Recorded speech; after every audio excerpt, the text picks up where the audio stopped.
Direito do trabalho. Tema: empregado e empregador. Vamos ver a diferença de empregado e empregador. Empregador é a empresa, individual ou coletiva, que, assumindo os riscos da atividade econômica, admite, assalaria e dirige a prestação pessoal de serviço. Ainda complementa a norma seletista que se equiparam ao empregador, para os efeitos exclusivos da relação de emprego, os profissionais liberais, as instituições de beneficência, as associações recreativas ou outras instituições sem fins lucrativos, que admitem trabalhadores como empregados. Numa concepção mais objetiva, poder-se-ia considerar empregador o ente destituído de personalidade jurídica. Não se constituía em requisito para ser empregador ter personalidade jurídica. As sociedades de fato e irregulares são empregadoras, ainda que não exista registro dos seus atos constitutivos na repartição competente. Empregador rural. O empregador rural é a pessoa física ou jurídica, proprietária ou não, que explora atividade agroeconômica, em caráter permanente ou temporário, diretamente ou por meios de prepostos e com auxílio de empregados. Inclui-se em tal conceito a exploração industrial em estabelecimento agrário, situada nesta atividade econômica, desde que não compreendida no âmbito da CLT. Também equipara-se a figura do empregador rural, a pessoa física que habitualmente é em caráter profissional e por conta de terceiros execute serviços de natureza agrária mediante utilização de trabalho de outrem. Empregador doméstico é a pessoa ou família que, sem finalidade lucrativa, admite empregado doméstico para lhe prestar serviços de natureza contínua no seu âmbito residencial. Grupo de empresas.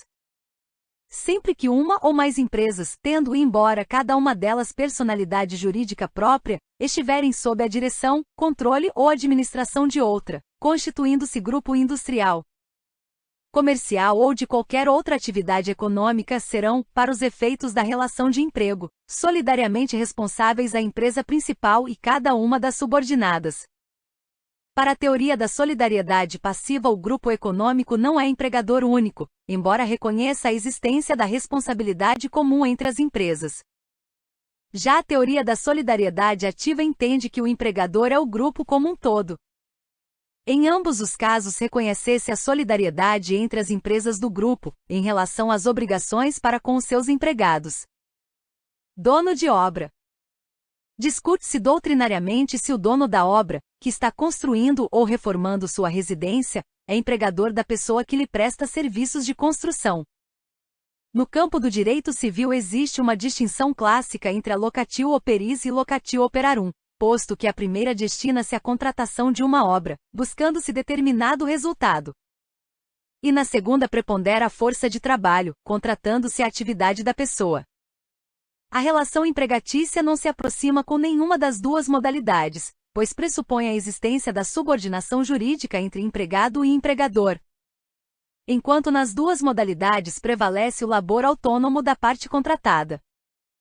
O dono da obra, por via de consequência, não pode ser equiparado à figura do empregador, pois não assume os riscos da atividade econômica assumida pelo contratado.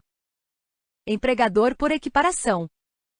Constituem-se em empregadores por equiparação os profissionais autônomos, as instituições de beneficência, as associações recreativas ou outras instituições sem fins lucrativos, os sindicatos, as cooperativas, os condomínios, desde que contratem empregados para trabalharem para si. Alteração na empresa. Sempre que houver modificações na estrutura jurídica da empresa ou na propriedade, estas não afetarão os direitos adquiridos por seus empregados. Ocorre mudança na estrutura jurídica da empresa quando houver transformação da empresa individual para sociedade ou vice-versa, alteração da sociedade anônima para limitada ou vice-versa, ou de uma para outra forma de sociedade. Já a mudança de propriedade diz respeito aos detentores do capital, número de cotas ou de ação.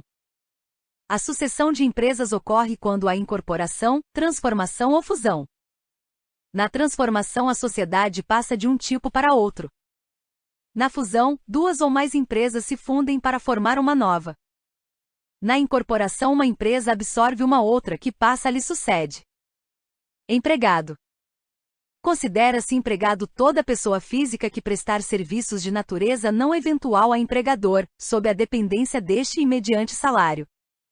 Nesta definição encontraremos 5 requisitos essenciais para a caracterização da figura jurídica em cotejo. Pessoa física. Não eventualidade na prestação dos serviços. Dependência. Pagamento de salário. Prestação pessoal de serviços. Esclareça-se por oportuno que não existe relação empregatícia entre o cooperado e a sociedade cooperativa, nem entre aqueles e os tomadores de serviço desta. Empregado em domicílio.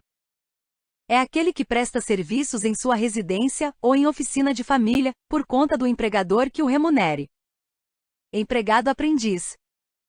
O menor aprendiz tem todos os direitos do trabalhador comum. A Carta Magna de 88 proíbe o trabalho do menor de 16 anos, salvo na condição de aprendiz, limitando o labor nestas condições para a idade de 14 anos.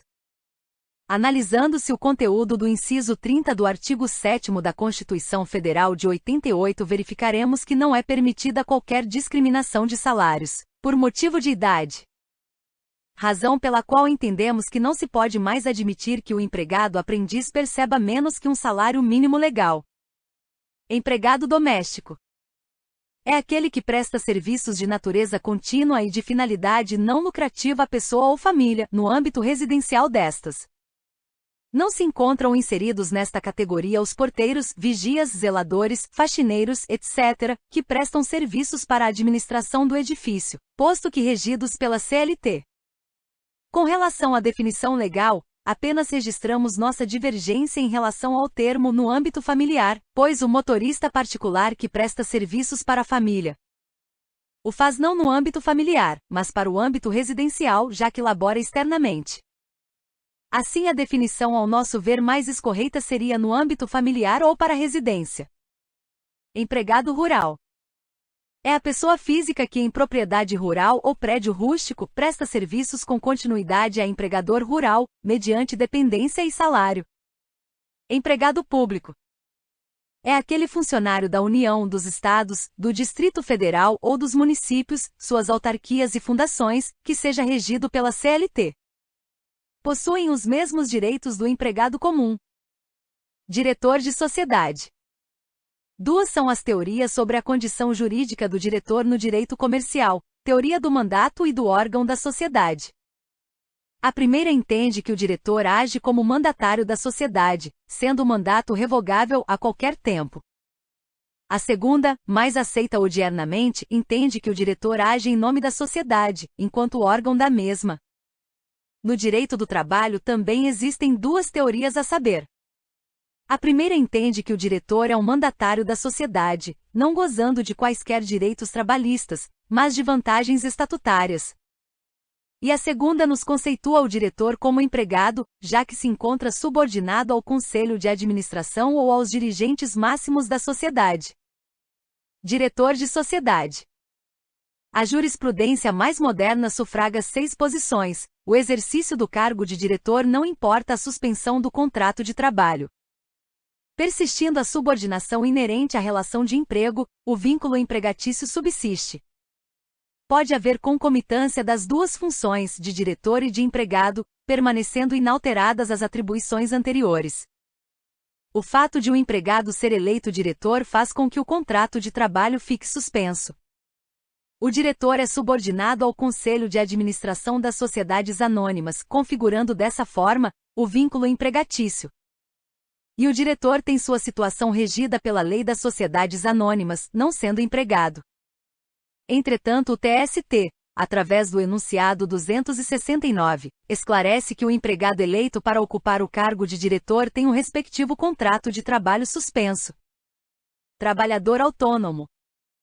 É aquele que presta serviços habitualmente por conta própria a uma ou mais pessoas físicas ou jurídicas, assumindo os riscos da atividade econômica. Não existe qualquer subordinação jurídica entre o prestador e o tomador de serviços, inaplicando-se a CLT para o primeiro. Trabalhador eventual. É aquele que presta serviço de natureza urbana ou rural em caráter eventual, a uma ou mais empresas, sem relação de emprego. Trabalhador avulso. É quem presta a diversas empresas sem vínculo empregatício, serviços de natureza urbana ou rural definidos no regulamento. O trabalhador avulso pode ser sindicalizado ou não, mas a execução do seu serviço será feita com a intermediação obrigatória do sindicato da categoria.